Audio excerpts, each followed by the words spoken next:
ఇక ఈ వీడియో చివర్లో దయచేసి ఇనుప తీగలను బట్టలు ఆరవేయకండి అని చెప్పడానికి మేము ప్రయత్నిస్తున్నాం. ప్లాస్టిక్ దారాలు మాత్రమే వాడండి. వర్షాకాలంలో తడి చేతులతో స్విచ్లు ముట్టుకోవద్దు అని ఒక చిన్న మెసేజ్ ఇస్తే సమాజానికి ఉపయోగపడేటువంటి వీడియో కూడా అవుతుంది. సో దయచేసి ఈ విషయాన్ని అందరూ గమనించండి. ముఖ్యంగా వర్షాకాలంలో ఇలాంటి సమస్యలు ఎక్కువగా ఉత్పన్నమవుతుంటాయి.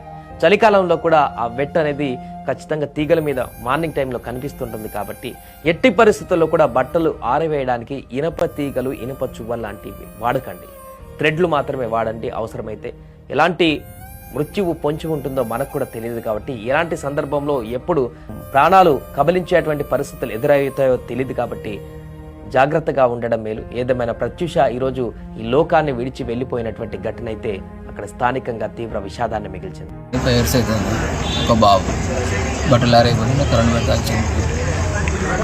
3 years బాబు. అమ్మాయి పేరు ప్రత్యూష, వాళ్ళ వరంగల్ 11:30. ఈమె సెకండ్ ప్రెగ్నెన్సీ, బాబు 3 years. అభిరామ్